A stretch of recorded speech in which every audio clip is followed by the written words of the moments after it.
Hello tout le monde, nous sommes en direct. Alors, comme promis, Facebook Live ce soir. Et donc, je vais laisser quelques instants aux gens d'arriver. On est pile 7 heures, donc c'est ce qu'on avait prévu. Une petite rencontre pour discuter ce soir de différentes questions, différents enjeux. Il y a certaines questions que j'ai reçues ici, que j'ai pas loin. Donc, on va pouvoir prendre ce temps-là pour y répondre, puis justement se servir de ces questions-là pour avancer, se servir de ces questions-là pour comprendre mieux ce qui se passe, développer des stratégies. Donc, quand j'ai toujours à l'esprit l'idée de partir de la théorie, des éléments théoriques, puis d'être extrêmement pratique, concret dans l'instant présent, seconde par seconde. Fait que ça a toujours été assez ma philosophie. Donc, je vais garder cette philosophie-là, si vous le permettez, c'est-à-dire, OK, qu'est-ce qu'on comprend d'une question, d'un enjeu en particulier? Comment on est capable de saisir les variables importantes relatifs à un enjeu complexe, un enjeu humain. Et donc, on va évidemment se concentrer sur les enjeux humains. Puis, qu'est-ce que ça veut dire en termes de prise d'action, en termes de ce qu'on peut faire. Donc, on va aller dans ce sens-là. Et peut-être comme introduction, avant de commencer, je peux... bon, les gens s'ajoutent. Super, bienvenue. Content qu'on puisse prendre le temps de connecter. Je me permettrai de parler un petit peu de qu'est-ce qui se passe, comment ça va de mon côté. Ben, ça va, je vous dirais, assez bien.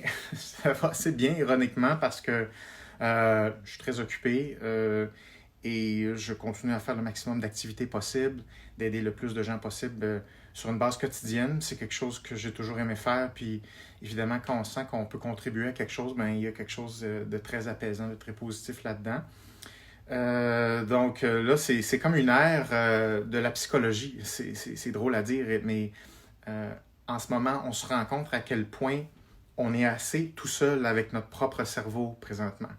Et on se rend compte présentement à quel point notre cerveau est puissant et on ne sait pas exactement quoi faire avec ce cerveau-là. C'est quand même entre 50 et 80 milliards de neurones qui sont à notre disposition. En fait, il y en a plusieurs milliards de neurones du moins à notre disposition.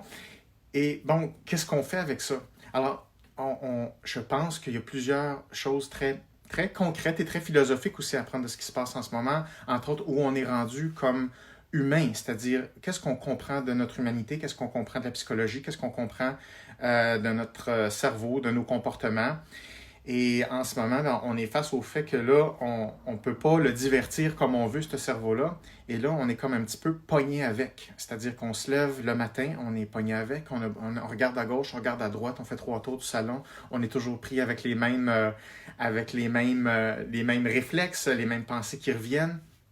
Donc, il faut adresser la façon dont on s'occupe de soi, la façon dont on comprend notre cerveau et en quoi ça peut faciliter notre prise de décision, surtout dans un contexte qui est difficile. En ce moment, on est vraiment face à la psychologie et pas au sens thérapeutique du terme, parce que la psychologie, normalement, c'est beaucoup associé à la thérapie, la séance classique de thérapie. Ben, c'est un volet de la psychologie, mais la psychologie, c'est pas que ça. La psychologie, c'est beaucoup plus large que ça, et la psychologie, par définition, c'est l'étude du comportement humain. Et ce comportement-là, ben, c'est issu d'une compréhension de l'ordinateur central, et donc, on est dans une ère où est-ce que là, il faut se pencher un petit peu plus précisément sur comment fonctionne notre cerveau. Et je pense que c'est intéressant. Et non seulement c'est intéressant, mais c'est surtout utile. C'est utile pour moi, c'est utile pour vous, c'est utile pour la communauté, pour le groupe qu'on est, l'immense tribu qu'on est dans cette société-là. Et je pense que la psychologie doit prendre de plus en plus de place dans une perspective de maîtriser nos actions et d'organiser notre énergie. Et donc c'est ça. Donc, c'est une ère qui est très intéressante pour moi en termes de psychologie. Et les gens se posent beaucoup de questions à savoir comment ils fonctionnent, pourquoi ils fonctionnent de telle ou telle façon. Et je pense que ce sont des bonnes questions tant aussi longtemps qu'on peut y répondre. Parce des questions laissées en suspens, le cerveau n'aime pas vraiment ça, les humains n'aiment pas vraiment ça. Et c'est tout à fait correct, c'est tout à fait normal. Mais je pense que poser une question, c'est en soi accepter une certaine dose d'anxiété parce qu'on espère le fait qu'on va pouvoir avoir des réponses à cette question-là. Il n'y en a pas toujours des réponses claires à ces questions-là, ce qui fait en sorte que le cerveau, avec le temps, il a tendance à minimiser les questions et minimiser les enjeux pour éviter la pression de vivre avec la question et vivre avec le fait de ne pas avoir de réponse. Et donc, je pense qu'une question, c'est bon. Et être capable d'y répondre. Et répondre à une question ne veut pas dire avoir la science infuse et ça ne veut pas dire avoir la vérité parfaite. C'est pas ça du tout l'idée. C'est l'idée de dire, OK, avec une question, qu'est-ce que ça veut dire? Comment on peut continuer à aller vers l'avant? Et est-ce que c'est possible d'aller vers l'avant? Si oui, quels sont les chemins, etc., etc. Donc, on veut faire ça. Et je pense que c'est un temps qui est vraiment important en ce moment pour aller dans ces questions-là que peut-être on a se poser avant parce que on avait d'autres choses à faire. C'est-à-dire que le cerveau, il établit toujours des ordres de priorité, c'est-à-dire qu'est-ce qui est le plus urgent en termes émotionnels. Et donc, l'attention se cible sur des tâches qui sont les plus pertinentes au niveau attentionnel, au niveau émotionnel. Donc, plus il y a des émotions négatives, le cerveau a tendance à vouloir les régler rapidement. Donc, les priorités ont tendance à se jouer beaucoup sur quel feu il faut éteindre. Donc, on connaît bien ce paradigme-là d'éteindre des feux. Sauf que là, en ce moment, confiné ici, on est face au fait qu'il n'y a pas tant de feu que ça à éteindre. Donc, on a de la misère à se divertir avec toutes sortes de préoccupations et ça nous ramène aux questions centrales relatives à nous-mêmes et notre comportement. Je vous propose d'aller plus loin dans cette discussion-là. Alors, l'idée, c'est... Bon, vous savez, je fais des vidéos parce que je pense que j'ai pas eu la chance cette année. Ça a tellement été une année de fou cette année. J'ai pas été 10 minutes à la maison, je pense. J'ai été dans plusieurs pays, comme vous le savez, le tournage de Tribal qui sort bientôt, super excitant. Sauf que je vais vous avouer que je suis très content d'être revenu chez moi. Je suis content d'être dans ma maison et je suis un petit peu content d'être forcé d'être ici. Je vais vous avouer, là, je sais que c'est peut-être un peu chiant à dire, mais très franchement, je suis un peu content d'être pogné ici parce que ça me force à ralentir quelque chose. Et donc, je m'inclus là-dedans. Mon beat de vie est assez effréné, puis je suis content d'avoir justement une excuse ou une opportunité de dire, OK, ben je suis ici. Et donc, ça va être ici mon terrain de jeu. Et donc, c'est le fun de faire des vidéos parce que je pense qu'il y a un contenu qui est important là-dedans, mais un des facteurs importants de l'énergie des humains actuellement, c'est la relation. Et la relation, elle est minimisée quasiment au minimum. Et donc, quand on parle d'énergie humaine, souvent en science, on appelle ça de la motivation. Et la motivation a 3 piliers. Il y a l'appartenance ou les relations en général, l'autonomie et la compétence. Il y en a 3. Ce sont les 3 facteurs qui prédisent l'énergie d'un humain ou / la motivation. Alors, si on est confiné en dedans, ça veut dire qu'on est forcé d'accepter une situation qu'on n'a pas choisie et donc ça restreint notre champ d'action. Donc ça affecte l'autonomie, qui est un des 3 piliers fondamentaux. Donc l'autonomie est affectée présentement. Il y a un deuxième pilier fondamental qui est atteint, c'est les relations. Alors, puisqu'on est coupé les uns des autres, on ne peut pas voir les membres de notre famille, on ne peut pas voir les amis. Donc, ça fait en sorte qu'il y a un deuxième pilier sur 3. Donc, ça veut dire au moins 66% de notre énergie qui est potentiellement affectée par la situation actuelle. Donc, on ne peut pas s'étonner du fait que on se sent un peu plus déprimé, on a moins d'énergie et à chaque fois qu'on a moins d'énergie, on commence à être un petit peu plus statique parce qu'on a moins de direction et à chaque fois qu'on est plus statique, l'anxiété va augmenter. Donc ça va ensemble, ces systèmes-là. Donc ça va faire partie un peu des discussions ce soir parce que je vais utiliser vos questions pour un petit peu décortiquer ça et voir un peu comment jouent certaines variables, certains facteurs dans les enjeux que vous amenez. Mais ça tourne autour de ça, il faut comprendre. La machine, on ne réinvente pas la machine. Il faut vraiment comprendre comment piloter le truc.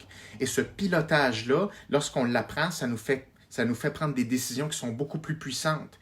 Et c'est vraiment ça notre responsabilité actuelle. Alors, donc, les vidéos, c'est super. Par contre, il n'y a rien comme la relation. Puis la relation, ben, ça se fait en live. Donc, autant pour moi-même d'être en relation avec des gens, parler à des gens, même si je donne quand même beaucoup de formations par Skype et tout ça, puis à distance, ça reste que le besoin d'être en relation puis de communiquer ensemble se l'est, puis ça me donne de l'énergie. Fait qu'il faut que je m'occupe de mes 3 piliers de motivation également. Bon, j'avais fait un post là, dernièrement justement pour vous inciter à envoyer les questions parce que je vais les étudier, ces questions-là, parce que des fois, il y a des questions que je sais que je suis capable de répondre plus rapidement, puis il y a des questions qui sont un petit peu plus complexes, puis c'est comme, j'ai besoin d'une couple de minutes pour m'asseoir avec moi-même, puis me poser la question, quelle est mon opinion par rapport à ça, puis surtout, quels sont les faits qui justifient telle ou telle opinion. Et donc, moi, j'ai à côté de moi ici les questions que vous m'avez envoyées. Et donc, il y en a une quinzaine qui comportent des éléments extrêmement importants. Donc, je vais me servir de ces questions-là, évidemment, pour y répondre, mais aussi pour avoir une discussion plus large sur des enjeux qui sont associés ou qui sont autour d'un certain type de questionnement. Donc, je vais y aller avec ça. Ça se peut que je prenne moins le temps de répondre aux questions live parce que je vais un petit peu plus prioriser les questions que j'ai reçues d'avance. Je pense que ça va toucher des choses qui intéressent vraiment tout le monde. Puis toutes les questions sont vraiment, vraiment intéressantes. Par contre, si vous avez des questions auxquelles je ne réponds pas, notez-le, envoyez-moi-le parce que d'avance, moi, je vais les étudier puis je vais m'en servir pour faire le prochain Q&A puis le prochain Facebook Live avec ça. Donc, je vais toujours les utiliser pour créer des discussions puis répondre à ce que de plus pertinent. Alors, allons-y. Bon.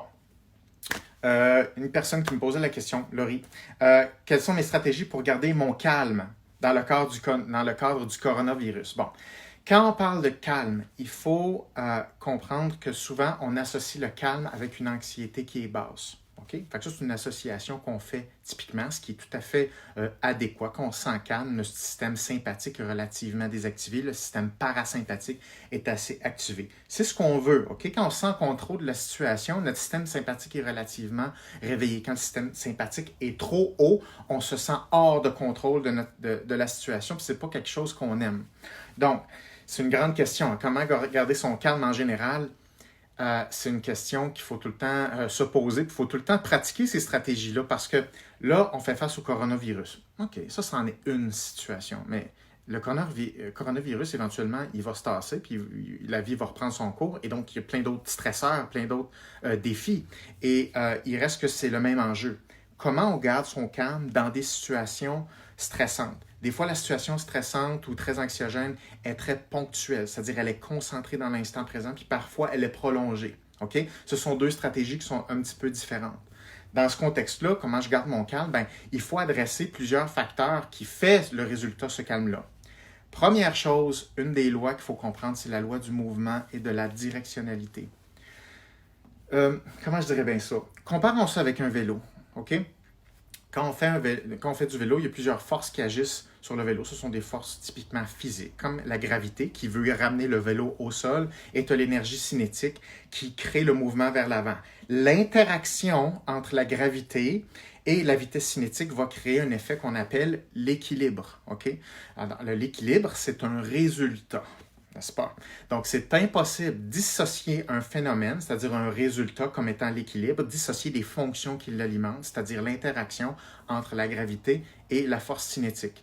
C'est un petit peu la même chose en termes de confort humain, en termes de gestion des choses, se sentir qu'on est en contrôle de l'environnement. Il faut être en équilibre dans ces forces-là. C'est-à-dire que si on peut comparer la gravité et l'anxiété, bien, la gravité, la gravité, c'est ce qui nous ramène au sol, c'est ce qui nous cloue au sol. On en a comme besoin parce que ça nous prend des points de contact sur nos roues, mais on ne veut pas que la gravité nous mène, l'emporte du moins sur le mouvement vers l'avant parce qu'on ne peut pas être en équilibre, on ne peut pas faire de vélo. Donc, c'est la même chose avec l'anxiété. L'anxiété, ça a tendance à nous garder au sol, nous garder inactifs. Et donc, c'est correct avoir de l'anxiété, tout dépendamment du ratio de force qui existe, c'est-à-dire le ratio entre l'anxiété et le mouvement.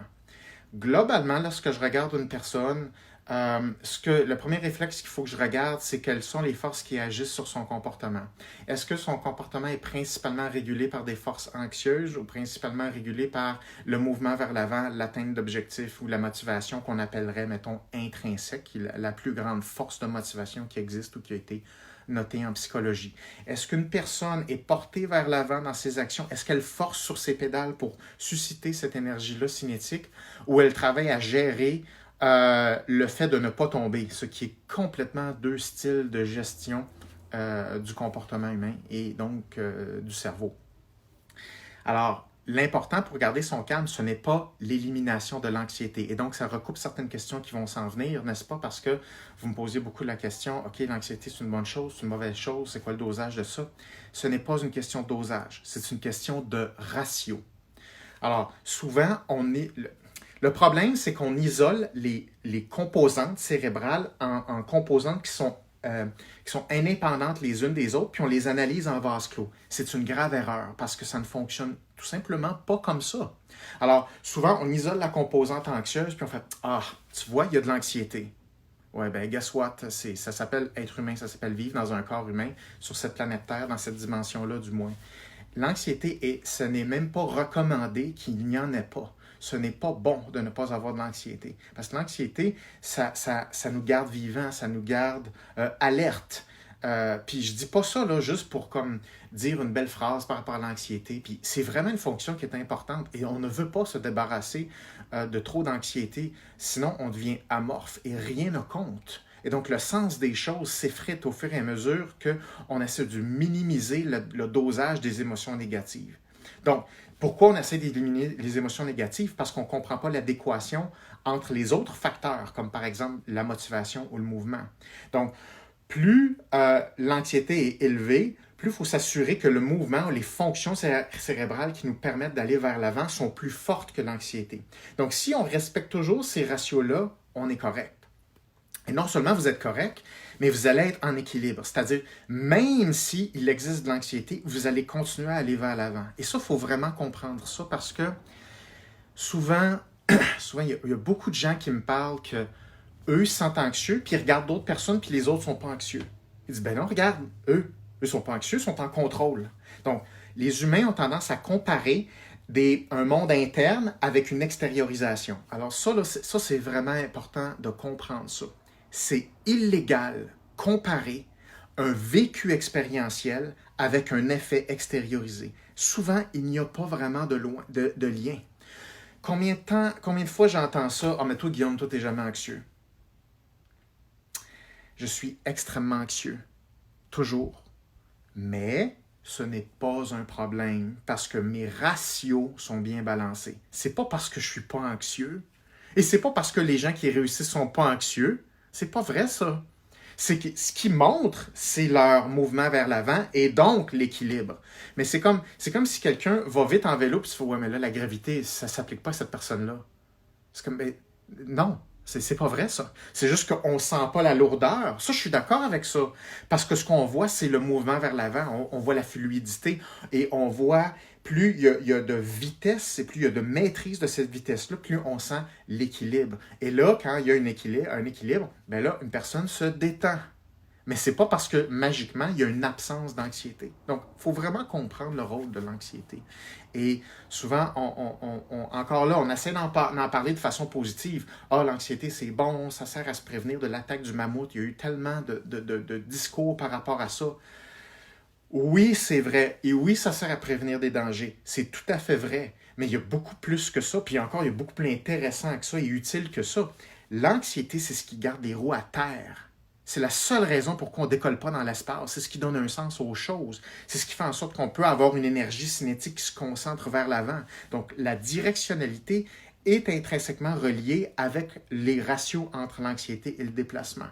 Donc, je ne veux pas me débarrasser de l'anxiété. Et à force de pratiquer ça, on se rend compte que l'anxiété n'est pas un problème. Tout dépend de votre conduite, si je peux dire. Okay? Puis ça s'applique aux émotions au sens large.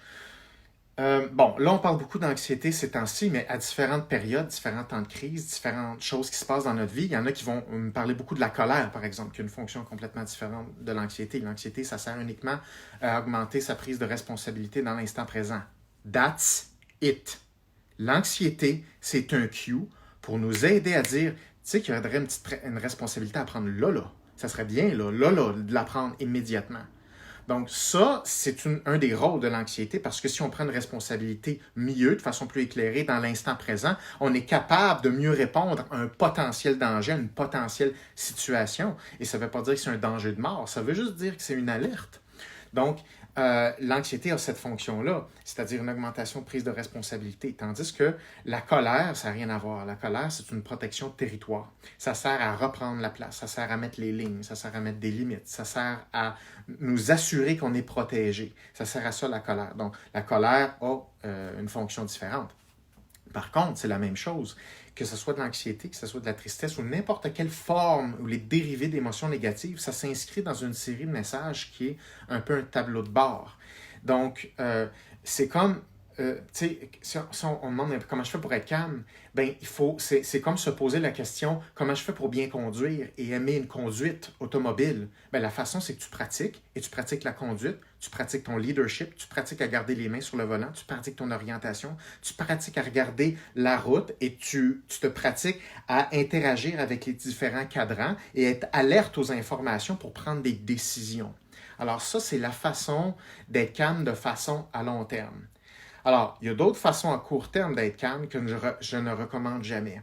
Les façons, je dirais, externes ou artificielles de geler les émotions négatives à court terme, c'est l'antipode d'être calme, c'est l'antipode du développement humain, c'est l'antipode du fonctionnement efficace. Tout ce qui concerne à se calmer ou diminuer les émotions négatives à court terme, je ne recommande pas ça du tout, du tout. Puis là je sais, que peu importe les stratégies que vous allez utiliser, peu importe si on la cote en ce moment, si elles ne servent qu'à se calmer, vous inhibez votre prise de responsabilité. Et ça, c'est un crime pour le cerveau. Le cerveau, il cherche les responsabilités. Il faut lui en donner absolument. Il faut l'organiser, puis il faut qu'il soit équipé à les prendre, ces responsabilités-là. Donc, que ce soit de la méditation, pas de problème, méditation. La méditation ne crée pas une prise de responsabilité, ne crée pas de nouveaux comportements.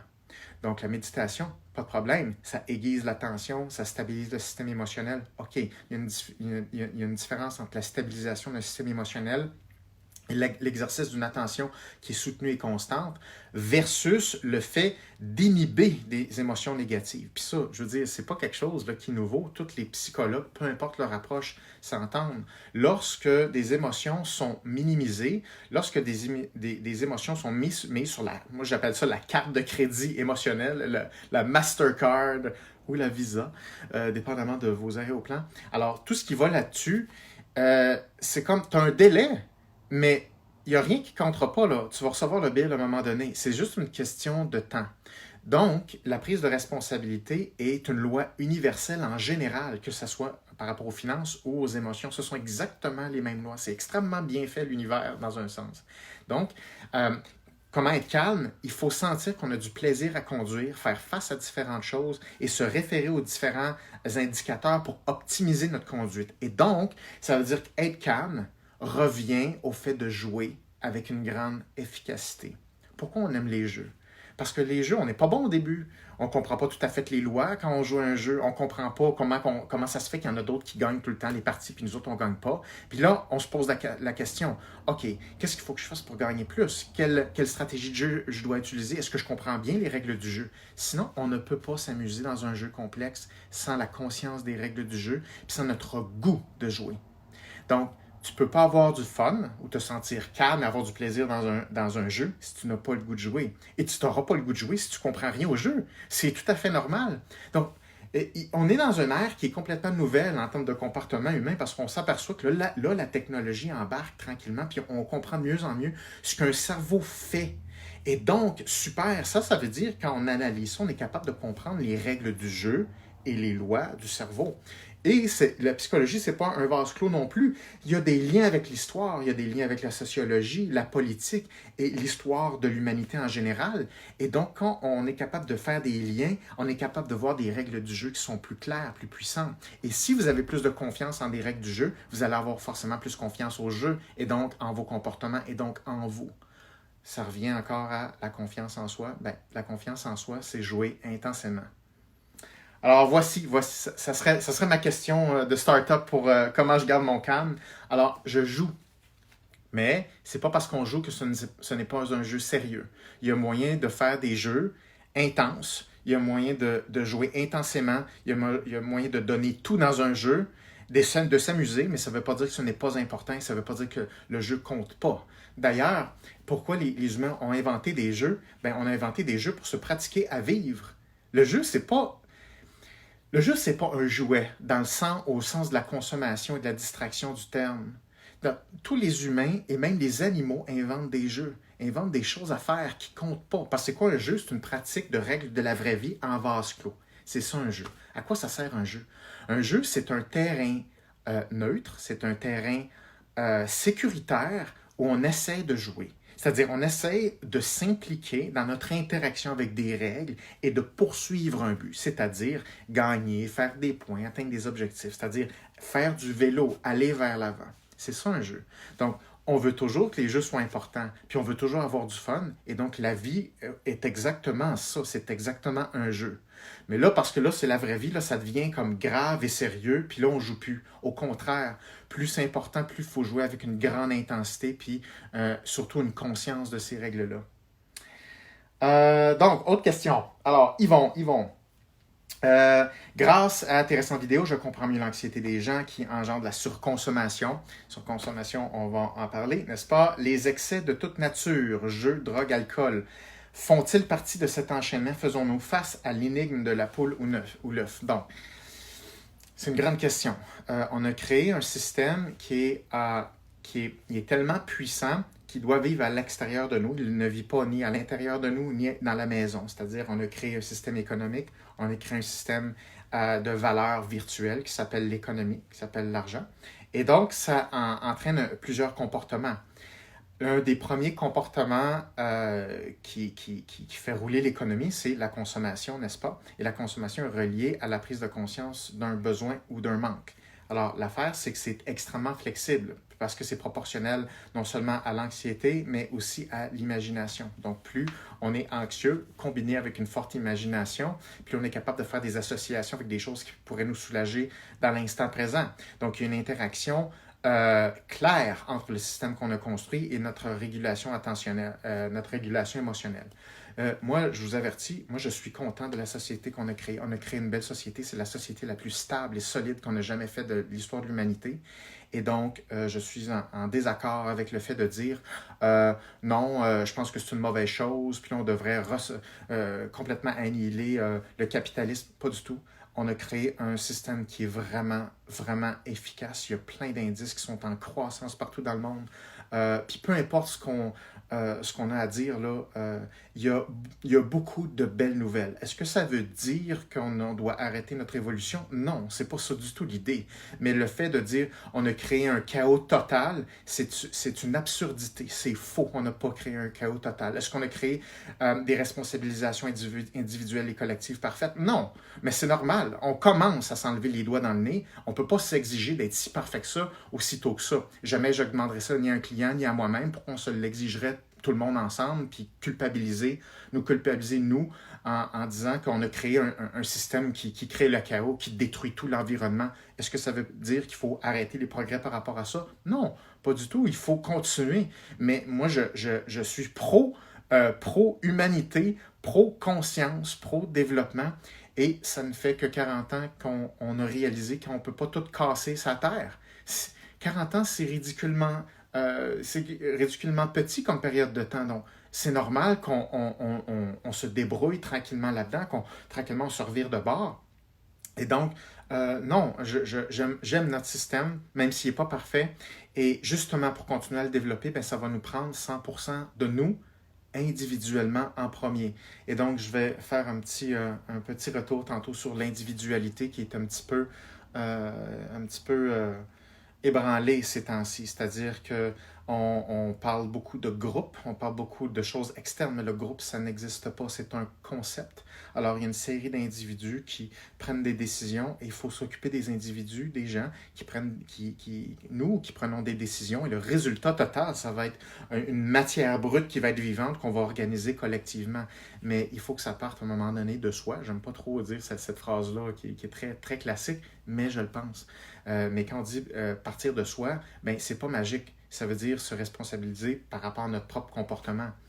Entre autres, ça prend une relation avec justement ces éléments-là par rapport à la question, c'est bon, la consommation.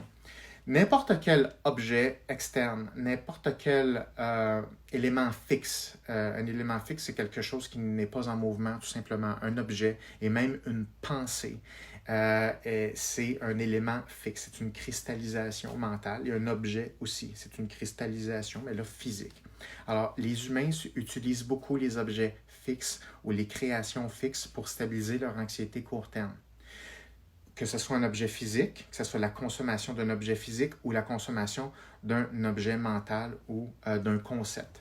Par exemple, il y a beaucoup de gens qui, lorsqu'ils sentent des émotions négatives, le cerveau, tranquillement, il a appris à éviter ces émotions-là en se distrayant, c'est-à-dire en orientant son attention vers quelque chose d'autre. Et donc, en achetant des choses, par exemple. Ça peut être rien, acheter une petite chose ou acheter des grosses choses. Ça dépend du moyen qu'on a, mais le geste est un petit peu le même.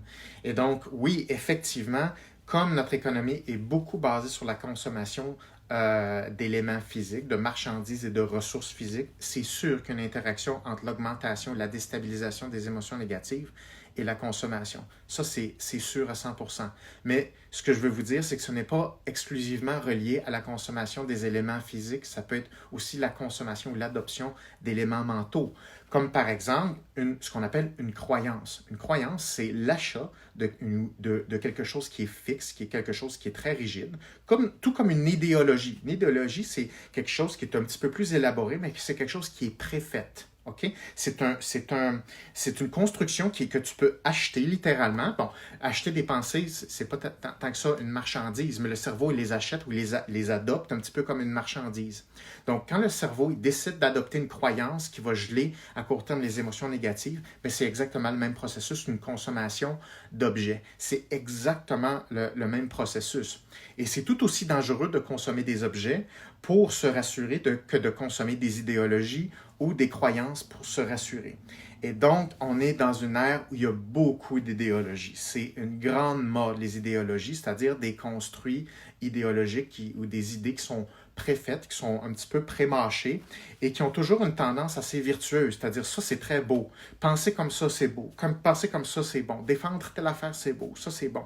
Alors, tout ça, c'est l'anti-réflexion. Et le cerveau a besoin de réfléchir, de mâcher l'information, de se l'approprier. C'est un besoin que le cerveau a dans la mesure d'une prise de responsabilité. C'est impossible de prendre une responsabilité pleinement intégrée en achetant des concepts, que ce soit consciemment ou pas. Donc ça ne se fait pas vraiment.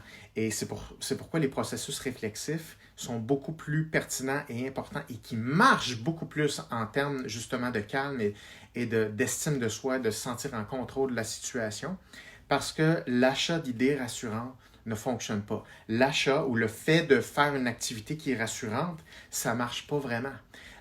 C'est comme un petit peu regarder son tableau de bord, mais on n'aime pas le tableau de bord. Fait qu'on colle, par exemple, un sticker artificiel qui donne l'indice qu'on veut. Fait que là, on fait, moi j'y crois, ce cadran-là.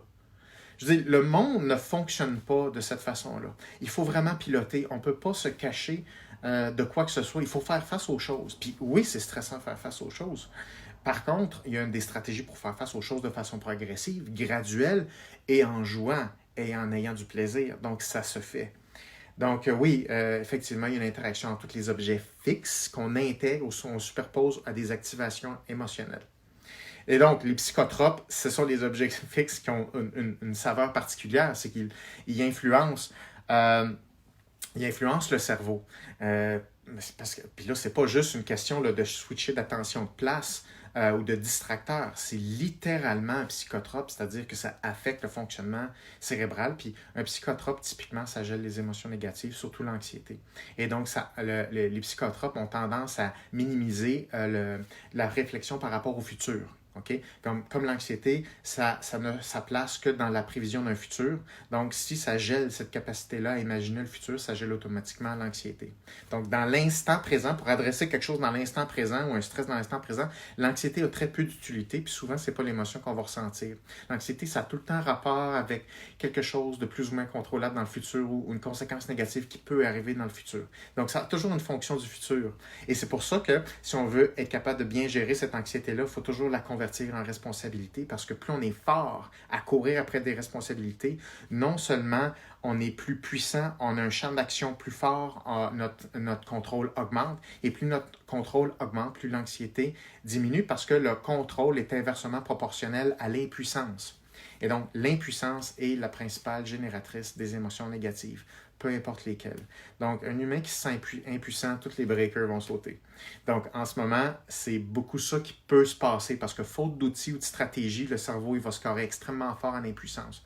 Donc, quand on est confiné, on n'a pas beaucoup de relations, les buts ne sont pas clairs, on ne sait pas trop quoi faire. Alors là, l'impuissance augmente beaucoup, beaucoup, beaucoup, beaucoup. Et donc, ça fait cracher la sérotonine. Donc, l'impuissance est inversement proportionnelle au niveau de sérotonine. D'ailleurs, ce qui est intéressant, c'est qu'on peut créer des dépressions à volonté. Ça se fait comme ça. Alors, tout ce qu'il faut faire, c'est faire cracher le niveau de sérotonine dans le lobe préfrontal, frontal ou dans les noyaux du raphe ou les afférences dans ces régions-là. Et la façon de le faire, c'est qu'il faut juste souffrir assez longtemps et il faut être sûr qu'on ne puisse pas s'en sortir, peu importe notre action. Alors, si vous avez ces conditions-là, vous allez faire cracher votre sérotonine extrêmement rapidement. Donc, ça se fait très bien pour les gens intéressés qui ont le goût de se pratiquer à avoir des dépressions. Alors, le truc, c'est qu'il faut augmenter non seulement les émotions négatives, c'est même pas assez. Alors, ça c'est intéressant. Souffrir ou avoir mal, mettons une douleur, ce n'est pas assez pour qu'un humain s'écrase. Un humain, c'est vraiment fort. Hein? Ça t'offre vraiment beaucoup d'émotions négatives. Ça endure des douleurs là, extraordinaires. Tant et aussi longtemps que l'impuissance n'est pas élevée. Parce qu'on peut avoir des douleurs extrêmement élevées, mais pas nécessairement un indice d'impuissance élevé. Et ça, c'est intéressant parce que ça veut dire qu'on peut séparer les deux. C'est pas parce qu'il y a une douleur qu'on va tomber en dépression ou que c'est grave ou qu'on va perdre le contrôle. Pas du tout. Par contre, si l'impuissance est élevée, là, il va y avoir des émotions négatives, mais c'est surtout le fait, c'est l'impuissance qui va générer la chute de sérotonine, l'augmentation de l'anxiété puis du cortisol. Et il y a tout un effet physiologique qui va là-dedans. Donc, quand les gens tombent en burn-out au travail, c'est pas parce qu'ils sont trop fatigués d'avoir couru 25 marathons par jour. On est assis toute la journée, là, la plupart des gens, on est plus assis que debout. Donc, comment tu fais pour avoir plus aucune énergie alors que tu es assis? Bien, c'est simple. On a juste à augmenter l'impuissance sur une base quotidienne. Et ce que ça fait, c'est que ça fait cracher ta sérotonine, qui est en grande partie importante dans les émotions négatives, la capacité à faire des choix, les émotions positives et notre énergie. D'ailleurs, quand on prend un antidépresseur, les antidépresseurs les plus efficaces qui sont le plus prescrits, ce sont les inhibiteurs de recapture en sérotonine. Quand je dis recapture, c'est-à-dire que la synapse ou l'extrémité d'un neurone ne réabsorbe pas une partie de la sérotonine et donc il garde la sérotonine plus longtemps dans l'espace intersynaptique, donc c'est entre la communication de deux synapses comme ça, donc entre les deux c'est l'espace intersynaptique. Et donc ce que ça fait l'antidépresseur, c'est que ça bloque le reuptake. Le reuptake, c'est une pompe qui réabsorbe le surplus de sérotonine. Donc, ça garde la sérotonine plus longtemps. Donc, artificiellement, on a accès à plus de sérotonine. Sauf que c'est un effet qui est artificiel, bien évidemment. Ça donne un petit boost d'énergie. Ça nous donne de l'énergie pour nous remettre à flot. Par contre, si notre fonctionnement augmente toujours l'impuissance, ça donne absolument rien. Ça donne zéro. Donc, ça, c'est une des choses qui est importante. Et donc, voilà. Fait que ça serait ma réponse à cette question-là. Alors, en lien avec... ah non, ok, attends un petit peu. Ok, question d'Anne-Marie. Vous dites, plus on se vulnérabilise, plus le cerveau synthétise la relation.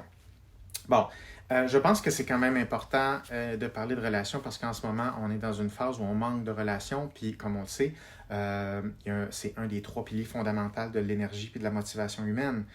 Donc, il faut essayer de trouver la façon d'augmenter la qualité des relations et de briser l'isolement. C'est un défi, c'est un vrai défi, là. Et toute la Terre est là-dessus présentement. Et ce qui est le fun, c'est qu'au moins dans cette ère-là, on a beaucoup de technologie qui permet ça. Ne serait-ce de ce qu'on fait là en ce moment, on se sent un petit peu connecté. Bon, c'est sûr que je ne vous parle pas individuellement, mais je vois vos noms, tu sais, bon, je vois que vous êtes là. Il y a quelque chose qui est rassurant là-dedans, quelque chose qui donne de l'énergie. Les humains, ça survit pas très bien ou pas très longtemps seul ou isolé. Donc, le fait de briser l'isolement doit être une stratégie quotidienne. Et donc, quand on parle de relations, oui, la question, c'est quoi le rapport entre la vulnérabilité et la relation? Alors, la relation, c'est un résultat cérébral.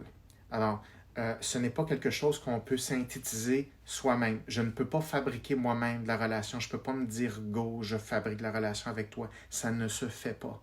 Et donc, on est encore une fois un peu victime de la technologie, dans le sens qu'on a transformé les humains et les relations en marchandises, comme n'importe quelle marchandise, que tu peux acheter, te procurer en étant collé contre. OK?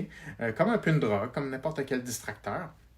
D'ailleurs, toutes les applications de dating, le swipe à gauche, à droite, c'est comme ça met une pression extraordinaire sur la première rencontre. Et souvent, quand on rencontre la personne ou quand il y a une rencontre, ben, combien de personnes me disent: oui, mais moi j'ai été déçu, c'est rien passé, ça n'a pas cliqué. Ben, c'est parce que ça prend des processus pour générer une relation. C'est pas quelque chose qui arrive par magie. Ça s'improvise pas. Et bon, pourquoi je m'en vais dans des tribus depuis si longtemps que ça? Pourquoi j'ai décidé de faire cette émission-là, tribale? C'est parce que, à quelque part, ça m'intéresse de savoir comment on synthétise la relation. Puis c'est un art faire ça. Et donc, on utilise la communication comme méthode pour manier cette vulnérabilité-là. Oui, parce que la relation, c'est un byproduct de la vulnérabilité. C'est un système de compensation. Alors, c'est comme une espèce de filet de sécurité. Je vous donne un exemple. Ben, bon, premièrement, définition de la vulnérabilité. La vulnérabilité, tu sais, j'en parle souvent dans des formations. Peut-être qu'il y en a d'entre vous que vous avez déjà un petit peu penché sur la question, puis je pense que j'en avais parlé dans différentes conférences. Bref, juste faire une petite révision. La vulnérabilité, ce n'est pas souffrir, ce n'est pas être faible, ce n'est pas être pris en défaut, ce n'est pas être impuissant, ce n'est pas ça du tout la vulnérabilité. Ça s'appelle la détresse. Donc, on a réussi à confondre deux thèmes extrêmement importants et extrêmement différents, qui s'appellent la détresse et la vulnérabilité. Ce qui n'a rien à voir. Ça n'a rien à voir. Il n'y a pas de discussion à avoir par rapport à ça. La détresse, c'est un construit. Puis oui, il est en interaction avec l'impuissance. Ça, c'est vrai. Mais la vulnérabilité, c'est un indice. OK? Et ça a exactement la même valeur que, je dirais, la vitesse sur un automobile ou la vitesse au sens large. La vitesse est où, la vitesse? C'est comme, ça n'existe pas, la vitesse. C'est un indice, c'est une formule qu'on a construit pour essayer d'expliquer le monde en mouvement. C'est ça. Donc, c'est une répercussion de particules en mouvement à la vitesse. Alors, la relation, c'est une conséquence de la vulnérabilité. La vulnérabilité est une conséquence de se laisser voir. La vulnérabilité, c'est la permission d'être vu ou d'avoir accès à. C'est la même chose que voir. Donc, vulnérabilité, c'est l'accès à, la permission de voir, la permission d'être vu. Donc, il y a tout un gradient par rapport à ça. Quand on parle de vitesse, okay? Quand on parle de vitesse, il y a 0 km/h, 1 km/h, 2 km/h et il y a 1000 km/h. Mais c'est un construit. Mais la vitesse, ce n'est pas zéro ou la vitesse de la lumière. Il y a tout un éventail de possibilités à l'infini dans ce continuum-là. C'est la même chose avec la vulnérabilité. Donc, la vulnérabilité, c'est comme la vitesse. Quelle est la masse de vulnérabilité avons-nous besoin dans l'instant présent qui va pouvoir synthétiser de la relation qui va être proportionnelle à cet indice de vulnérabilité-là. Donc, plus on synthétise la vulnérabilité, plus le cerveau crée de l'attachement ou de la relation. Pourquoi? Parce que si je laisse une personne me voir, si je laisse une personne voir des choses de moi, le cerveau il ne tolère pas de laisser quelque chose comme ça aller comme une vulgaire marchandise. Donc, le cerveau, il compense en créant de l'attachement, c'est-à-dire, OK, je te montre ça de moi, par contre, je t'attache à moi en conséquence.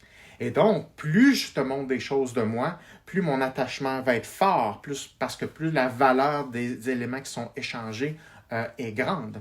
Donc, la vulnérabilité est toujours proportionnelle à la relation. Je comprends, on veut la relation, mais la relation, c'est juste un résultat. On ne peut pas la commander. Ce qu'on peut faire, c'est par des processus de communication, faire varier l'amplitude et la vitesse de fluctuation de la vulnérabilité réciproque.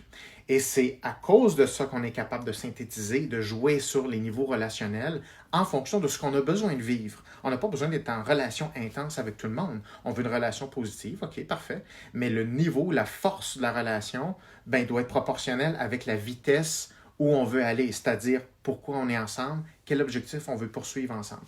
Généralement, la règle, c'est plus l'objectif est difficilement atteignable, plus il va y avoir des émotions négatives ou de l'anxiété relative à l'objectif commun, plus ça prend une force relationnelle qui va être grande.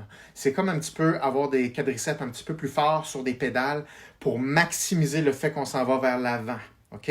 Donc, la relation, c'est un peu ce muscle-là entre nous deux qui nous permet d'aller vers l'avant. Donc, c'est ce que je veux dire quand je dis qu'une interaction entre la vulnérabilité et la relation, c'est qu'une relation absolument claire. En corporatif, que ce soit avec une relation avec un client ou même dans sa famille, même avec des équipes de travail, tout le monde dit, oui, il faut être très fort au niveau relationnel, ça prend un team spirit. Quand on dit team spirit, ce qui est sous-entendu, la variable, c'est un niveau de relation qui est fort. OK, pas de problème. Mais quels sont les processus de vulnérabilité en cours? Parce que la vulnérabilité, c'est littéralement la molécule active dans les relations. Et donc, c'est impossible de synthétiser beaucoup de relations si la vulnérabilité est basse. C'est impossible. Donc là, vous allez me dire, OK, là, on va tous s'ouvrir le cœur devant tout le monde, puis là, ça y est, on va synthétiser plein de relations. Non, parce qu'il y a des règles. Alors, il y a des règles du jeu en lien avec la vulnérabilité. Le cerveau, il ne donne pas la permission de vulnérabilité comme il veut.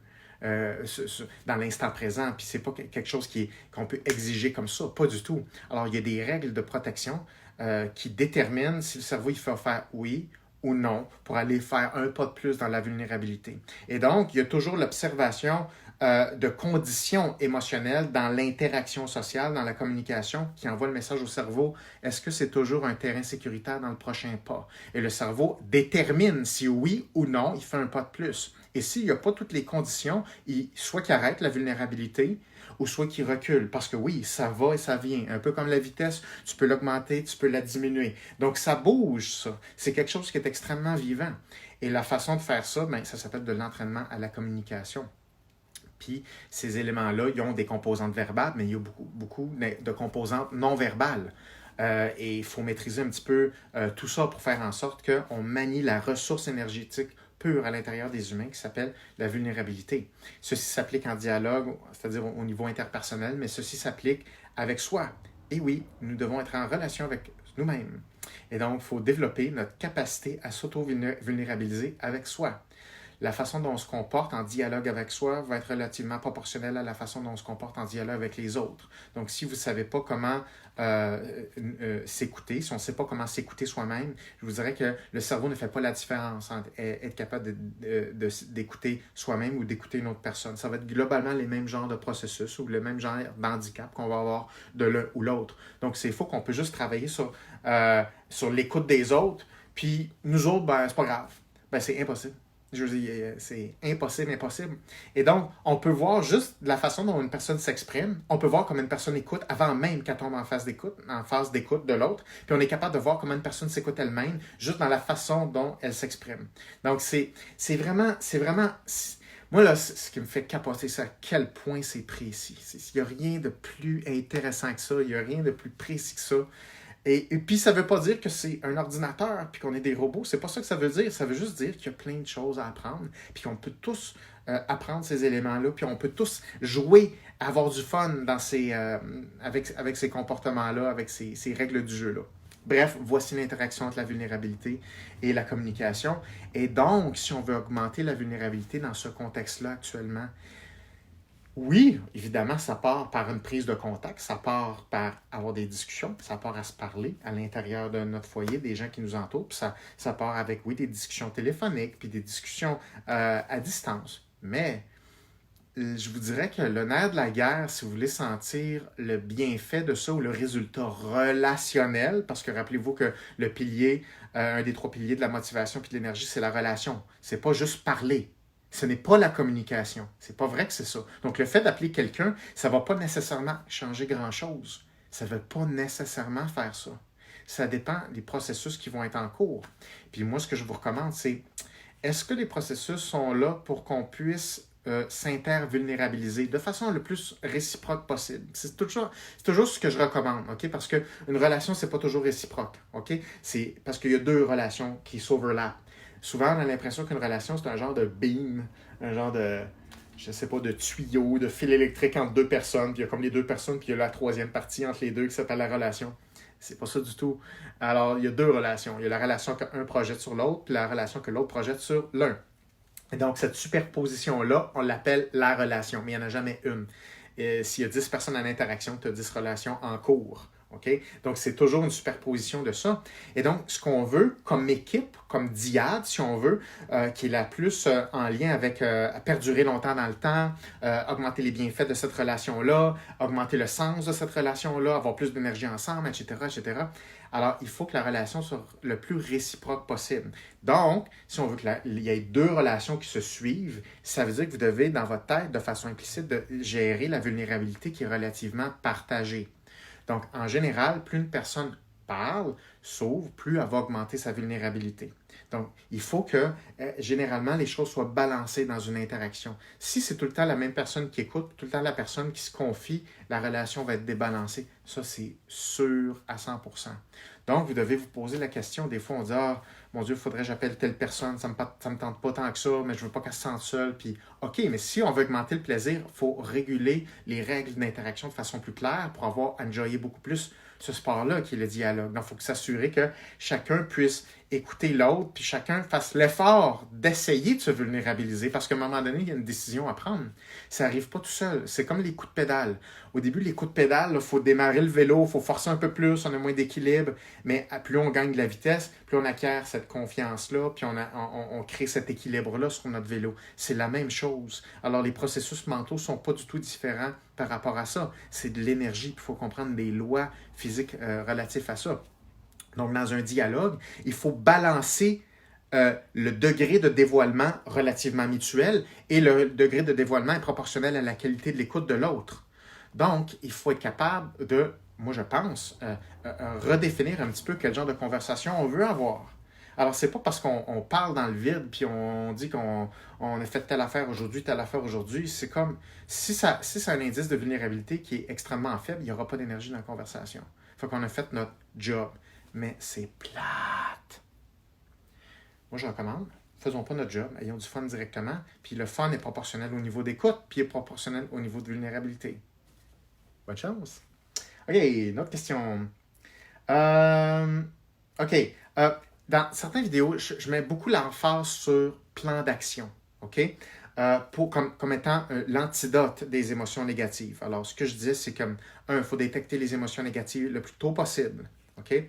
Après ça, il faut relier une émotion avec un sujet en particulier. Donc, si c'est juste une émotion qui flotte dans le vide, on ne peut pas passer à l'action, on ne peut pas augmenter sa prise de responsabilité. Donc, il faut relier une émotion à un sujet. Un coup qu'on a le sujet, bien là, il faut le comprendre puis dire, OK, il faut faire quelque chose. C'est-à-dire, il faut ouvrir un carré de sable qui est notre contrôle, notre terrain de jeu, notre terrain de contrôle. Ça, c'est toujours dans cet ordre-là. Détection émotionnelle, association avec un sujet ou un enjeu précis, le plus précis possible, le plus c'est fort. Et après ça, il faut déterminer un plan d'action. Maintenant, la question, c'est, OK, pourrions-nous avoir un exemple concret d'un plan d'action relié à un dossier anxiogène? Oui. Attends, je vais prendre un de mes dossiers à moi. OK. En ce moment, il faut que je remette mon manuscrit de mon livre. OK? Faut que je remette mon manuscrit de mon livre en mai. C'est très prochainement, ça. C'est un livre de 600 pages. C'est une brique. Donc, puis c'est l'œuvre de ma vie. Fait que moi, je suis anxieux par rapport à ça. Parce que je veux que ça soit bon, puis je veux que ça soit clair, puis je veux que les gens aient du fun à lire ça. Puis moi, je pense à tout ça. Fait que ça me rend anxieux, par exemple. OK. Puis là, je vais avoir le goût de procrastiner. Parce que là, je vais avoir le goût de faire plein d'autres affaires autres que ça. Alors, là, je le sais que ça, des fois, mettons, je vais me lever le matin ou des fois même pendant la nuit ou avant de me coucher, je vais le sentir, là. Je ne suis pas 100% libre, là. Il y a de quoi qui me gosse, là, tu sais. Donc là, il faut absolument que j'identifie c'est quoi le sujet ou les sujets. C'est rare qu'il y en a comme 10 en même temps. Souvent, il va y en avoir 1, 2 ou 3 peut-être en même temps, mais globalement, il n'y en a pas 50. D'habitude, il va y en avoir 1 ou 2, des fois 3, OK? Mais on y va avec ceux-là. Donc, on y va avec le sujet le plus important, celui qui suscite le plus d'émotions négatives. On commence tout le temps avec lui, OK? Après ça, le deuxième, on l'identifie. Le troisième, on l'identifie. Donc, l'identification de ces enjeux-là. Par exemple, moi, mon livre. OK, bon. Là, je ne veux pas me sentir comme ça. Il faut absolument que je fasse quelque chose parce que sinon, je vais traîner cette anxiété-là quand je vais écrire. Ça va couper mon inspiration. Je vais être encore plus anxieux parce que je vais avoir, je vais avoir évité, en fait, ce qui me rend réellement anxieux. Donc, je veux contrebalancer ça. Je veux aller à l'antipode de me laisser faire par ça. Donc, moi, je vais chercher, je vais aller délibérément aller à la chasse à la responsabilité et je vais me lancer des défis par rapport à ça. Par exemple, je vais augmenter ma structure, mais je vais diminuer l'intensité de mes objectifs. Donc, au lieu, OK, ça c'est un. Dans notre plan d'action, le plan d'action, ce sont des actions, des initiatives que vous devez faire. OK? Souvent, les initiatives vont prendre la forme d'objectifs. C'est important que les objectifs soient réalistes et qu'ils soient faisables. C'est beaucoup plus important d'avoir des objectifs qui sont faisables et donc qui visent à briser l'inaction et qui créent le mouvement vers l'avant, plutôt que de créer des objectifs qui sont trop élevés. Puis dans le fond, les objectifs vont nous rendre autant anxieux que le sujet lui-même. Donc, si notre plan d'action nous rend autant anxieux que le sujet lui-même, ça ne sert à rien. Pensez vélo, OK? J'aime tellement le vélo. Même une voiture, pourquoi on a des vitesses? Pourquoi le vélo a des vitesses? Bien, c'est parce qu'on a besoin d'un effet de momentum pour passer à un effet suivant. Donc, imaginez que vous êtes dans une pente, puis là, vous commencez en 5e vitesse. C'est impossible d'avoir des jambes assez fortes pour combattre une pente plus la vitesse à zéro. Donc, qu'est-ce qui va gagner? L'anxiété, la gravité. Donc, on ne veut pas ça. Donc, c'est le mouvement coûte que coûte. Donc, un plan d'action, ça sert à trouver la plus petite gear possible, puis forcer le plus fort possible sur une première pédale, juste pour briser l'inaction. Puis après ça, aussitôt qu'on a un petit peu plus de vitesse, vite, vite, vite, on peut passer à la 2e vitesse, puis 3e, etc. Donc, c'est un mix d'input d'énergie puis de levier. Ces leviers-là, ce sont les vitesses, ce sont les objectifs qu'on se donne. J'avais tellement la même pression quand j'écrivais ma thèse de doctorat, puis quand j'écris mon livre. C'est comme, c'est souvent les plus petites tâches qui nous font le plus peur. C'est pas les choses les plus objectivement flamboyantes et dangereuses, puis les expéditions dangereuses, Guillaume, les lions, machin. Mais non, j'ai bien plus peur d'écrire une ligne dans ma thèse de doctorat que regarder un lion dans une forêt. Personnellement, ben oui, parce que le sens, c'est tellement lourd. Et donc, c'est ça qui me vulnérabilise. Parce que, et oui, on s'expose quand on veut des choses, on se vulnérabilise envers soi-même. Donc, c'est important de faire attention à ces éléments-là. Et donc, mon plan d'action, là, par exemple, juste ma petite gear pour mon livre, ça, c'est mon plan d'action de livre. Moi, je m'assois dans ma chaise avec mon petit café, puis je ne me mets pas la pression d'écrire des choses intelligentes. Parce que juste le fait de dire, là, faut que je parle de telle affaire, il faut que je rentre ça clair. Non, je suis anxieux juste à penser à ça. Ce n'est pas respectueux envers moi. Et ce n'est pas la façon dont je vais aller vers l'avant. Donc, je vais diminuer mes objectifs. Et donc, je vais commencer à être capable de faire ce premier pas-là qui va être juste, j'ouvre mon laptop, je vais juste relire, mettons, la dernière page, les 2-3 dernières pages, juste pour me mettre dedans. Juste être sûr d'être dans la plus petite gear possible. Fait que ça, c'est mon plan d'action. Je vais faire ça. Après ça, si ça va bien, je vais aller à l'autre étape, qui va être comme rajouter une phrase de plus ou corriger des petites choses, rajouter une petite virgule. Et donc, juste, j'augmente ma vulnérabilité envers moi-même et j'augmente ma prise de responsabilité sur des petites choses. Et donc, tranquillement, la vitesse augmente. Et c'est comme ça la recette pour briser l'inaction. Puis, ce que je fais, je suis en train de m'attaquer à mon livre directement, mais je ne me suis pas mis le résultat d'écrire mon livre parce que mon cerveau, il a bien trop peur de ça. Là. Fait que je ne veux pas jouer à ça. Mon cerveau, il va bouder. Donc, un cerveau, ben oui, figurez-vous donc que ça boude un cerveau. Ça ne veut rien savoir. Fait que si on ne le motive pas un petit peu, si on ne le fouette pas gentiment, puis si on ne le récompense pas bien, il s'en va. Il fait juste te faire d'autres choses, puis il travaille contre toi. Donc, c'est très précis, puis c'est pas une question juste de volonté, puis de dureté du mental. Fait que oui, il y a une question de volonté, mais une question de stratégie aussi. On ne veut pas se blesser. Donc, c'est facile de se blesser en s'auto-traumatisant facilement, c'est-à-dire en s'exigeant des choses qui sont hautement anxiogènes et qui ne nous aident pas tant que ça à être fiers puis à avoir passé à travers un plan d'action. Donc, un plan d'action, c'est la réunion de petites tâches très précises et calculées que si on fait juste un petit effort, on peut le faire. Alors, un plan d'action, c'est quelque chose qui mène vers l'avant. Donc, si chacun de vos dossiers relatifs à chacun de vos émotions négatives a un petit plan d'action qui fonctionne comme ça, vous allez faire des choses extraordinaires, puis on va être capable de relever des montagnes. Donc, ça, c'est la façon de faire un plan d'action. Une autre question on me posait quel truc donnerais-tu à un enfant anxieux? Un enfant anxieux, c'est la même chose qu'un adulte anxieux. Donc, on va juste adapter le langage, on va adapter les objectifs en fonction de ce que l'enfant est capable de comprendre. Donc, l'idée, c'est la même chose. Il faut discuter avec un enfant, comme on discute avec nous-mêmes, comme on discute avec quelqu'un d'autre. Il faut être capable d'identifier c'est quoi les émotions. Bon, typiquement, un enfant n'a pas, dépendamment de l'âge de l'enfant, ne va pas utiliser des mots émotionnels tant que ça. OK? Mais en général, si un enfant sent que son émotion est reconnue, ça fait quand même la job. OK? On n'a pas besoin de nommer des mots émotionnels à tout bout de champ. Mais c'est quoi l'émotion que tu ressens? C'est pas si grave que ça. Ça, c'est très overrated qu'il faut toujours nommer les émotions. Puis pas du tout. Il ne faut pas toujours nommer les émotions. Il faut que le cerveau sache qu'on s'occupe de ces émotions-là ou des sujets qui gravitent autour de ça. C'est pas l'idée de nommer le mot émotionnel. Fait que ça, c'est important de clarifier ça. C'est pas un jeu de qui a le plus de mots d'émotion dans la phrase. C'est pas, ça se joue pas là-dessus. Et donc, avec un enfant non plus. OK? Il faut que l'enfant soit capable de se faire reconnaître dans son vécu, puis il faut que lui-même soit capable de se vulnérabiliser avec lui-même, c'est-à-dire qu'il faut qu'il accepte aussi que s'il est en train de vivre quelque chose. Ça, c'est l'étape 1. Okay? Donc, on reste dans la reconnaissance des émotions, la détection émotionnelle.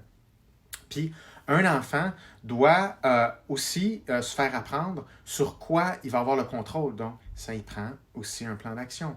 Donc, ça prend un plan d'action, puis souvent, ça va être un plan d'action en équipe. Okay? Souvent, on va dire, OK, regarde, si on n'a pas de contrôle là-dessus, si on ne peut pas faire ça, ça, c'est vrai que c'est difficile. Par contre, ça, c'est ça, le nerf de la guerre, c'est on nomme sur quoi on n'a pas de contrôle, il y a un mur étanche, puis on ouvre un autre territoire qui, lui, est flexible, sur lequel on a du contrôle, puis on le présente à l'enfant. Bon, regarde bien, on peut faire ça, par exemple. Puis ça peut faire telle chose, telle chose, telle chose, puis là, on va faire telle chose, telle chose, telle chose. Et là, on discute d'un plan d'action avec lui. Et là, ça lui donne du contrôle. Et donc, on vient d'agir sur l'impuissance. Rappelons-nous que l'impuissance est la principale génératrice des émotions négatives. Si on fait diminuer l'impuissance parce qu'on augmente notre contrôle sur un plan d'action, alors on vient de stabiliser les émotions. Alors, c'est toujours cette même technique-là qu'on utilise, que ce soit adapté à l'enfant ou adapté à l'adulte, finalement. Une autre petite question.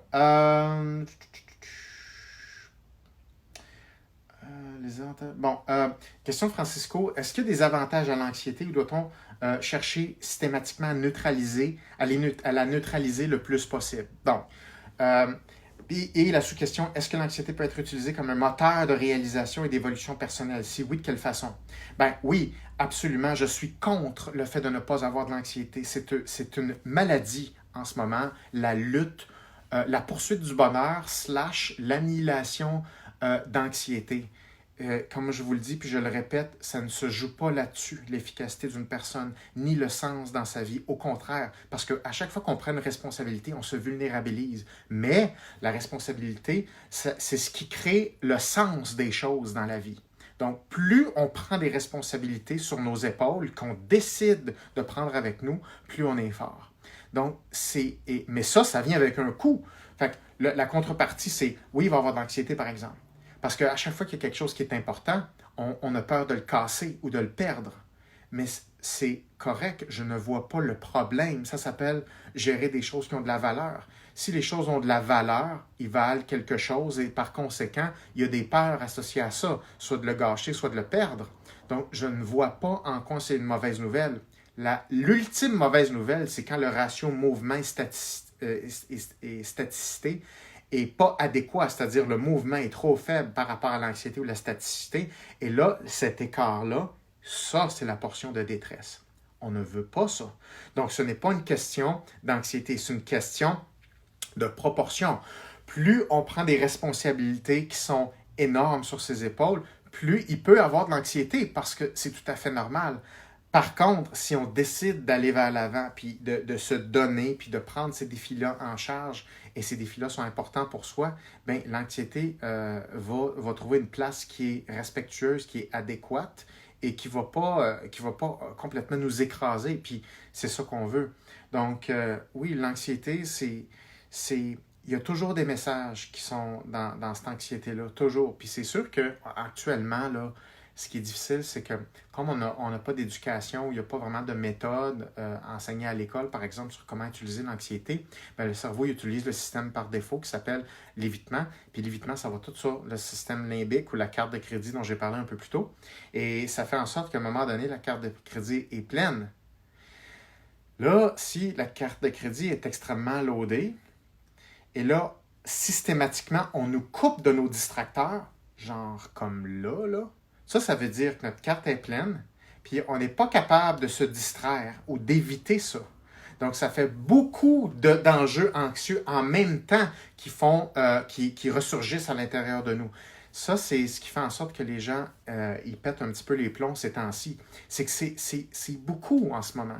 Parce que ce sont tous des sujets que, on n'a pas abordé. Pourquoi? Parce que non seulement on ne voulait pas nécessairement s'en responsabiliser, puis pourquoi on ne voulait pas faire ça? Mais peut-être parce qu'on ne sentait pas qu'on avait les outils pour. Puis pourquoi aussi, pourquoi on ne sentait pas que ça valait la peine, non seulement de relever certains défis. Donc, si un défi n'a pas vraiment de sens, on n'a pas vraiment d'outils pour l'affronter.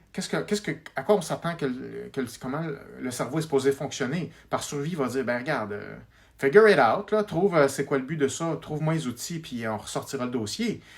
À quelque part, moi, je peux comprendre un peu la réaction inhérente au cerveau qui est de l'évitement court terme. Le problème, c'est que là, il y a beaucoup d'accumulation dans le système cérébral, dans le système émotionnel, dans les relations. Et donc là, on n'a plus de distracteurs, on ne peut plus sortir de chez soi, on ne peut pas aller dehors, on ne peut pas aller travailler, on ne peut pas se divertir en allant au cinéma, en regardant des choses, en allant dans des parties. On ne peut plus faire ça. Donc, on a minimisé presque à zéro l'évitement, puis on a augmenté notre exposition interne à nos enjeux anxieux. C'est comme un peu beaucoup, là. Fait que ça fait crasher le système de mouvement, puis ça fait bumper dans les airs le système anxieux. Donc, c'est extrêmement difficile. Puis ça, je suis très sensible à ça. Mais je pense que nos enjeux sont déjà dans nous. Fait que autant essayer de les prendre un à la fois, puis juste être fier de nous autres pour dire, OK, on va avancer. Donc, on va utiliser ce terrain de jeu-là comme un camp d'entraînement intense pour le faire. Donc voilà. Fait que oui, l'anxiété, let's go l'anxiété, c'est pas du tout un problème. D'ailleurs, très intéressant, je me souviens plus quelle étude, je pense que ça fait 3-4 ans, il avait demandé à différentes personnes, il avait créé une anxiété exprès chez 2 groupes. Donc, un des groupes, on leur a dit, regarde, c'est super, plus tu es anxieux, plus tu vas te mériter un gros prix à la fin. Donc, on a créé ce qu'on appelle un système métacognitif qui vient interpréter l'analyse de l'anxiété. Donc, on a dit aux gens, plus vous êtes anxieux, plus vous courez la chance de gagner, je pense que c'est un prix en argent. Fait que là, les gens étaient comme, ah ouais, ok, là, c'est comme, il y avait de l'anxiété de façon élevée, mais sans développer de détresse. L'autre groupe, on leur a dit, bon, là, on va vous stresser. Par contre, il faut vraiment essayer de se calmer le plus possible parce que l'anxiété, ça peut être potentiellement dangereux. Vous pouvez perdre le contrôle. On a juste dit ça. La détresse intense pour la même tâche, des mêmes groupes équivalents, mais ils n'ont pas la même relation avec leur anxiété. Ça fait des choses complètement différentes. C'est pour ça que l'anxiété, c'est intéressant, mais les ratios entre les différentes fonctions sont plus intéressantes encore. Et encore plus intéressant, c'est important la perception, notre compréhension de qu'est-ce que ça fait dans la vie, ça. Mais si c'est juste l'anxiété qui fait du dommage, c'est comme, oubliez ça, là. Tu sais, je veux dire, c'est comme si dire, la gravité, ça fait mal. OK, mais là, je veux dire, la gravité aussi, c'est une loi qui fait en sorte qu'on peut se fier pour construire des choses. Les choses vont rester au sol. On peut avoir confiance en ces éléments-là. Donc, il y a moyen de construire en lien avec la gravité. Donc, il y a plusieurs façons de le voir, mais il y a une façon fonctionnelle qui est définitivement plus avantageuse. Isabelle me posait, peux-tu me donner un exemple concret d'une prise de responsabilité quand on est anxieux? Je pense que j'ai quand même pas mal parlé de ça. Pourrais-tu donner un truc ou un exercice pour ne pas tomber dans le piège du faux contrôle? Parfois, la ligne est mince entre l'impression de contrôle et sentir le fond de ses émotions pour bien gérer. OK, cool. Oui, j'aperçois que les questions évoluent parce qu'elles sont rajoutées. OK. Pour moi, là, c'est clair. Tout ce qui diminue une grosse émotion rapidement moi, je vous dirais, là, mêlez-vous même pas, ça s'appelle de l'évitement. Ça s'appelle le faux contrôle. C'est pas un vrai contrôle. Un faux contrôle, c'est par définition un évitement. Ça s'appelle une béquille. OK? C'est correct pour juste du court terme. Ça sert à dire, là, je ne vais pas m'occuper du dossier, je vais mettre ça sur la carte de crédit, ça va être correct. Mais c'est correct, là, une carte de crédit, là. Je veux dire, il n'y a pas de problème avec ça. Mais ça prend un plan financier autour de ce roulement-là financier. Donc, c'est la même chose. Les émotions, c'est exactement la même affaire. Donc, c'est correct des fois, tu fais comme, là, moi, j'évite ça, là, comme, là, je vais m'occuper de ça demain matin, j'ai déjà mon plan, mais à soir, non. OK, mais si consciemment, vous avez un plan, mais vous faites le choix de là, je m'en occupe pas, c'est pas tout à fait un évitement. Ça fait que ça, vous avez le droit. Fait que ça, moi, je suis pour ça, de dire, tant que c'est conscient et qu'il y a un plan de match, je pense pas que ce soit délétère, que ce soit négatif. Par contre, si c'est toujours la même histoire, c'est comme, ouais, je vais m'en occuper, là, c'est juste que. Puis c'est toujours la même chose, ok, non, là, j'achète pas ça. Ça, c'est pas vrai. Ça, c'est de l'évitement, ça, c'est de la procrastination, etc., etc. Par contre, si à court terme, c'est juste une question de s'occuper de d'autres choses, là, puis de nous alléger un peu là, c'est très possible aussi. OK?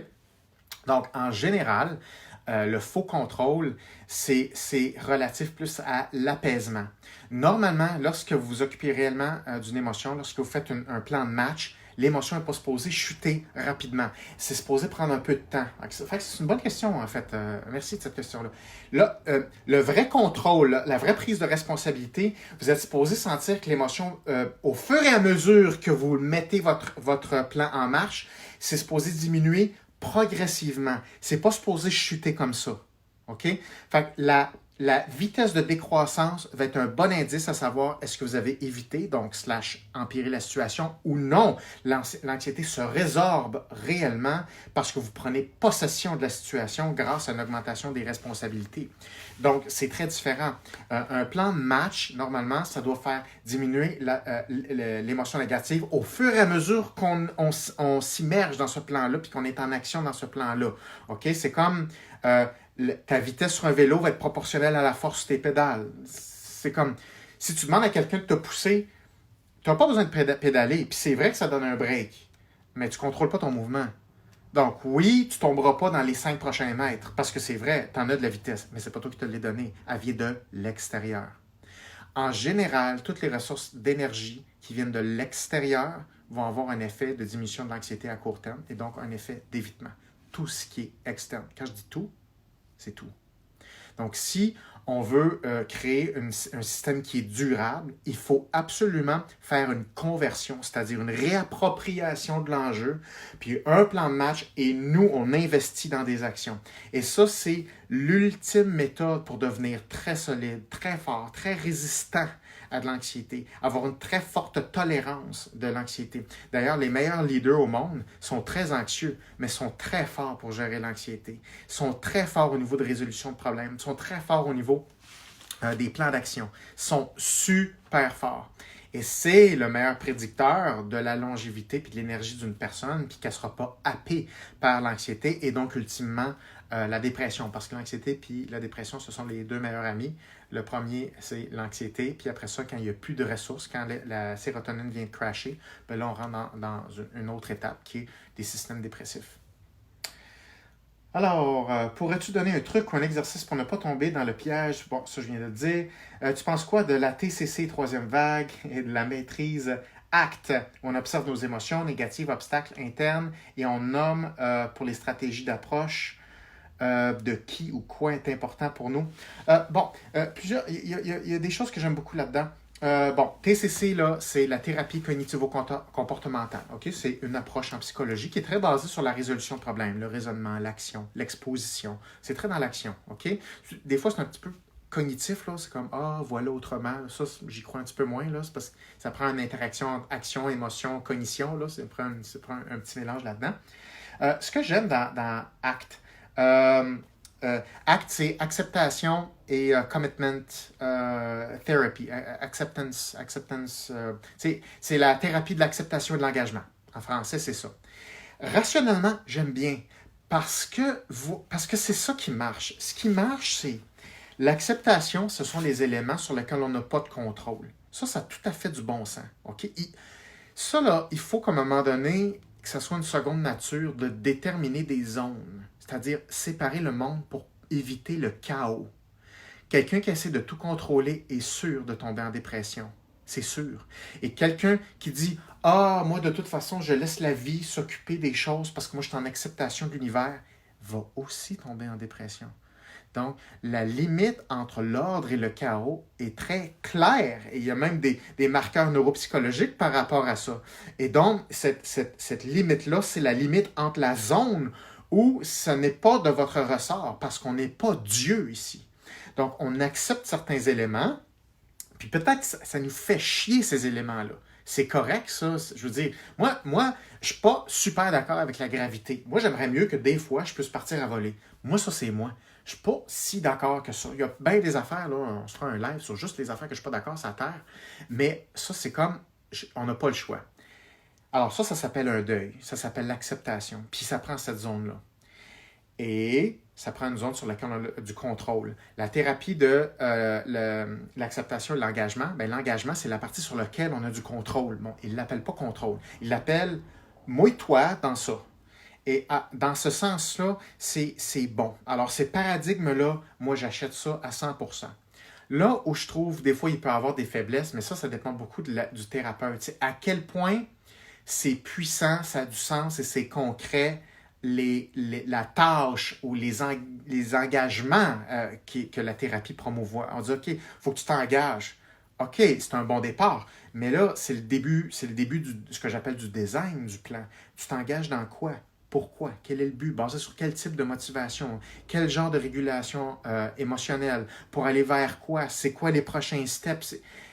Donc, souvent, ça a de la difficulté à être suffisamment concret parfois. Donc, ça, c'est le reproche qu'il peut y avoir. Mais ce n'est pas systématique, ce n'est pas inhérent à l'approche. Mais typiquement, ce que j'ai vu, puis ce que je connais, puis pour connaître beaucoup de gens qui sont en thérapie, c'est ce qui se passe, tu sais.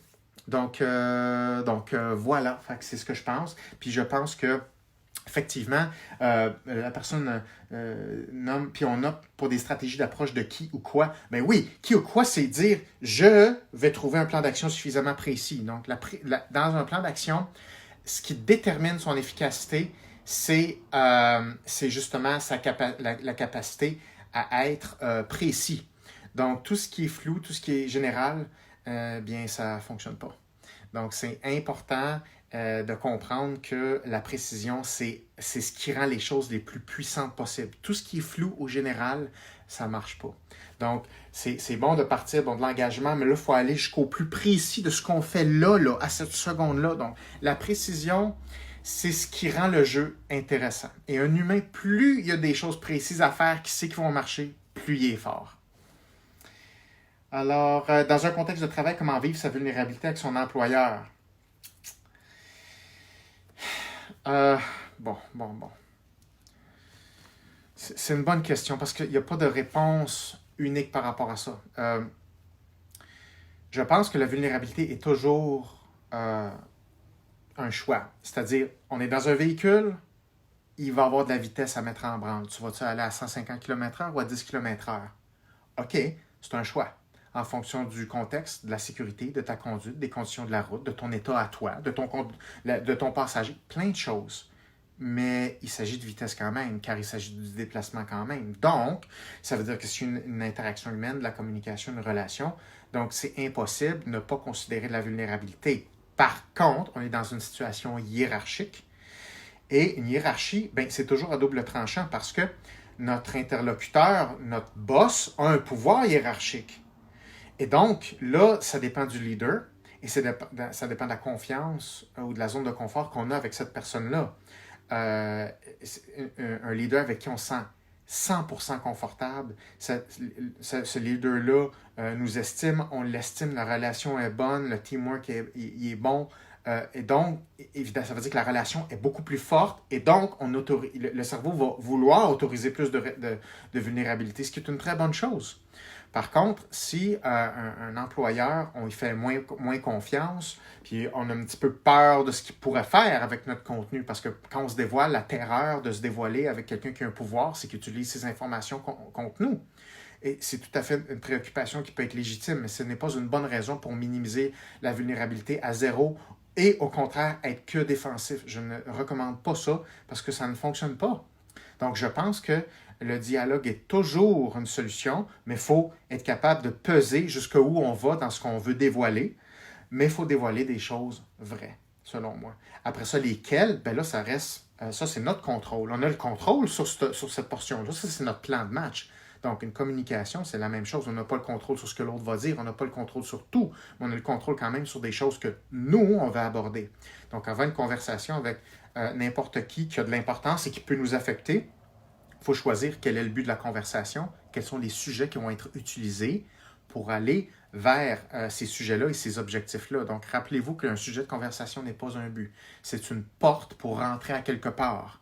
Et donc, il ne faut pas confondre le but et le sujet. Le but, c'est vous voulez quelque chose. Et ça, il faut que ça soit nommé explicitement. Puis juste le fait de nommer quelque chose qu'on veut, ben, c'en est de la vulnérabilité. Par contre, ça, c'est vital. C'est impossible de se présenter devant un leader, un supérieur hiérarchique, puis le laisser travailler à notre place, de dire « figure it out, sauve-moi ». Ça, c'est ce qui va créer beaucoup de friction, puis beaucoup de, je dirais, de leaders qui peuvent être très durs, puis se montrer très impatients, parce que souvent, les leaders sont tannés d'avoir la pression de tout résoudre à 100%, puis de lire entre les lignes. Plus c'est clair, plus c'est simple. Souvent, les leaders aiment vraiment ça. Donc, plus vous êtes capable d'aller straight to the point, allô, moi je veux parler de ça parce que j'aimerais telle affaire, c'est comme automatiquement on vient de se créer un troisième pilier, c'est-à-dire, moi je suis un pilier, la personne en face de soi c'est un pilier, et le troisième c'est notre but. Fait que tout le temps fonctionner en triangle, parce que le triangle c'est la première interface qui est très stable, on est en équilibre sur au moins 3 pattes. Donc ça prend absolument un but qui est clair, puis moi ma recommandation, surtout en position de hiérarchie, tu nommes ce que tu veux très simplement, le plus vite possible, tu passes pas par 56 000 phrases, c'est simple, on oriente, on désigne la conversation vers un but. Et donc ça, c'est une des choses qui va augmenter le plus possible non seulement la relation, le fait qu'on travaille en équipe, qu'on travaille à atteindre quelque chose. Parce qu'un leader veut quelque chose aussi, il veut que les choses aillent bien. Donc c'est pas vrai qu'on est les seuls à vouloir quelque chose. Donc il faut compter sur le fait que tout le monde a intérêt à atteindre quelque chose. Donc voici, in short, c'est un gros sujet, hein, tu sais, la communication, il y a plein je dirais de mécanismes et de trucs, juste dans les situations non hiérarchiques. Dans des situations hiérarchiques, il faut additionner d'autres composantes. Mais juste pour le temps qu'on a, là, je dirais que une chose de simple, c'est qu'on veut être un employé qui n'est pas de trouble, mais qui est capable de faire des choses claires, faire des demandes claires, puis qui a une écoute, puis qui ne passe pas par 56 000 chemins. On veut que ça soit le plus simple possible. Mais pour ça, ça veut dire qu'il faut avoir le courage de nommer les affaires qu'on a le goût de nommer simples. Aussitôt qu'on ne veut pas se vulnérabiliser, le cerveau va essayer de trouver des chemins pour que ça passe. Puis ça, c'est littéralement là, se ramasser un coup de 12 en face. Parce qu'on peut le lire dans les yeux, consciemment ou non. Ça va changer vos mouvements oculaires, vos clignements d'yeux, tous vos mouvements, votre respiration. Il y a plein d'affaires qui vont arriver. Donc, le fait de ne pas se vulnérabiliser, puis essayer de faire passer un sujet, mais sans le nommer, c'est la pire méthode possible. Et ça, c'est la méthode pour vraiment leur recevoir un coup de pelle d'en face de la part d'un boss. Fait que je ne donnez pas cette occasion-là à votre boss, si vous avez un boss. Simple, vous nommez des affaires simples, straight to the point. Mais ça va vous demander un petit peu un plan de match, c'est-à-dire votre préparation, comment vous sentez, quel est le sujet de conversation. Fait que vous voyez que la communication avec les autres, la communication envers soi, il y a beaucoup d'éléments communs. Dernière question pour la soirée, le temps passe super vite. Quel piège devons-nous éviter durant la période de confinement? S'il y en a un, c'est l'attente. Il ne faut pas attendre quoi que ce soit. Donc, encore là, dans cette maison-ci, j'ai le contrôle, c'est mon carré de sable. Je vais l'exploiter jusqu'au bout de mes ongles dans chacun des espaces possibles. Et à l'extérieur, je n'ai pas vraiment le contrôle là-dessus. Donc là, moi, je vais me défouler. Je vous recommande de vous défouler sur faire des choses qui vous plaisent dans votre maison. Ça veut dire qu'il faut avoir un peu d'imagination, puis think out of the box, puis faire des choses qu'on ne ferait jamais. OK? Je vais vous donner un exemple. Moi, à un moment donné, j'ai déclaré que j'ai le goût de bouger. Fait que je me suis pratiqué à faire comme quand le virus va être terminé, je vais pouvoir sortir et faire d'autres expéditions. ben, je vais faire du camping, puis je vais faire de la survie, puis j'ai hâte de faire ça. Fait que là, je me suis pratiqué à faire du camping chez nous dernièrement. Fait que là, j'ai sorti mes matelas, j'ai sorti mes trucs de camping, j'ai sorti, mais je me suis comme mis le mindset, ah non, moi, je vais être prête à sortir, puis là, je vais me pratiquer. Puis là, j'ai fait du camping chez moi. C'est-à-dire, j'ai dormi dans le salon, j'ai dormi dans des pièces. Puis j'ai aimé ça. J'ai aimé ça, puis je ferais jamais ça normalement. Mais c'est comme, je veux passer à l'action sur quelque chose. Euh, ça, c'est vraiment être capable de... C'est être déterminé de dire, moi, c'est pas vrai que je m'ennuie aujourd'hui. C'est comme, non. Moi, je ne suis pas victime de quoi que ce soit. Je n'accepte pas ça. Je suis capable d'accepter le fait que je ne contrôle pas tout, mais je n'accepte pas d'être une victime. Ce n'est pas un choix dans cette vie-ci. Et donc, ce n'est pas ce qui va se passer. Je vais faire des affaires que je ne ferais pas normalement, ça ne me dérange pas. Et donc, le piège, c'est l'attente. De dire, ouais, mais là, peut-être que le confinement va finir dans 30 jours, dans deux... Premièrement, non. Je ne veux pas faire de peine, mais ça va prendre un petit peu plus de temps que ça. Et donc, c'est pas vrai que moi, là, chaque minute, là, je vais l'attendre. Puis pour être déçu en plus, dans 2 semaines, dans 3 semaines. Non, non, non, non, on va pas là. On est ici. Fait que voici ma nouvelle planète. Et moi, je me comporte comme si j'allais passer un an ici. Et donc, moi, j'organise mon bonheur pour passer un an ici. Puis si je suis pas assez heureux là, ben, je vais trouver des nouvelles façons de l'être. Puis je vais faire d'autres choses. Puis je vais faire n'importe quoi que je sens que ça me donne un but, puis que ça m'excite. Puis je fais des plans de match, puis je me dis, OK, l'été prochain, je vais apprendre ça, puis telle affaire. Puis j'écris des choses, je me donne des buts.